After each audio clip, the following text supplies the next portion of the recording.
नमस्कार साथियों। हाल ही में पश्चिम बंगाल विधानसभा के चुनाव परिणाम के बाद टीएमसी अर्थात ममता बनर्जी की पार्टी चुनाव हार गई है। लेकिन ममता बनर्जी का एक स्टेटमेंट वायरल हो रहा है और ममता बनर्जी कह रही है कि मैं पद से इस्तीफा देने राजभवन नहीं जाऊंगी, अर्थात क्योंकि मैं चुनाव हारी नहीं हूं, मुझे जानबूझ के चुनाव हराया गया है, सरकारी मशीनरी का दुरुपयोग करके चुनाव हराया गया है, ऐसा ममता बनर्जी कहती है।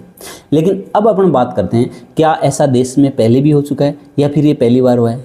तो ऐसा अपने आप में पहला मामला है। देश के संवैधानिक और लोकतांत्रिक इतिहास में पहली बार हुआ है कि कोई हारा हुआ मुख्यमंत्री अपने पद से इस्तीफा देने से मना कर रहा है। लेकिन अपन ऐसे कई और केस देख सकते हैं जिनमें मुख्यमंत्री ने अपने पद से इस्तीफा नहीं दिया हो।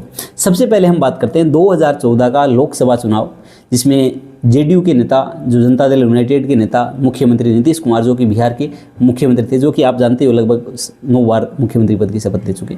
तो नीतीश कुमार ने क्या किया, अपने हार की नैतिक जिम्मेदारी, क्योंकि लोकसभा के चुनाव में उनकी पार्टी बहुत अच्छा नहीं कर पाई, इस वजह से हालांकि उनका विधानसभा में बहुमत था, लेकिन उन्होंने नैतिक जिम्मेदारी लेते हुए या फिर बड़ा बनने के चक्कर में कि मैं तो अब मुख्यमंत्री पद पे नहीं रहूँगा। हालांकि मुख्यमंत्री पद से उनका एक संयोग ऐसा था कि वो कभी मुख्यमंत्री पद के बिना उनको खाना भी भाता नहीं था, एक अलग बात है। कहीं भी जाओ लेकिन मुख्यमंत्री उनके साथ रहता था, मुख्यमंत्री पद उनके साथ हमेशा चिपका रहता था। ठीक है, वो अशोक गहलोत जी वाली बात हो गई कि मुख्यमंत्री पद है कि ये मुझे छोड़ता नहीं है। ठीक है, अब बात करते हैं कि उस समय उन्होंने क्या किया। उन्होंने अपने पार्टी के एक जो अपने वफादार सिपाही के तौर पे जीतन राम मांझी को उन्होंने मुख्यमंत्री बना दिया। और कुछ समय बाद जीतन राम मांझी 4-5 महीने मुख्यमंत्री रहे और उसके बाद में उनके कार्यकर्ता कहने लगे, नहीं नहीं नीतीश जी मुख्यमंत्री तो आप ही बनो, या फिर ऐसी बात होगी कि यार नहीं नहीं मुख्यमंत्री बिना तो मेरे से रहा नहीं जाता।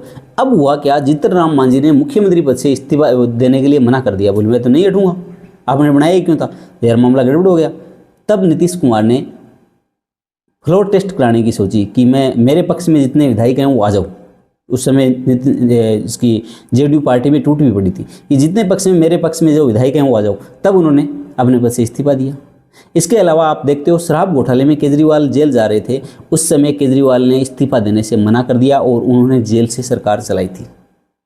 एक उदाहरण आप देख रहे हो, 2007 में वहाँ पर जनता दल यूनाइटेड, ये जो जेडीएस पार्टी है, जनता दल एस पार्टी है कर्नाटक की, और उनके एसडी कुमारस्वामी, एसडी देवगौड़ा के पुत्र सन थे, तो उन्होंने और बीजेपी के साथ मिलकर सरकार बनाई थी। और बात ये हुई थी कि आप 2.5 साल मुख्यमंत्री रहेंगे, और उसके बाद में जो पहले भी 2.5 साल थे उनमें एसडी कुमारस्वामी ये मुख्यमंत्री रहे थे, और 2.5 साल होने के बाद में बीजेपी के बीएस येदियुरप्पा को मुख्यमंत्री बनाना था।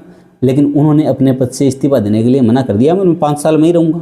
तो ऐसे कई केस हुए हैं जिसमें आप उत्तराखंड के सीएम हरीश रावत की बात कर सकते हो, पेमा खांडू अरुणाचल प्रदेश की बात कर सकते हो।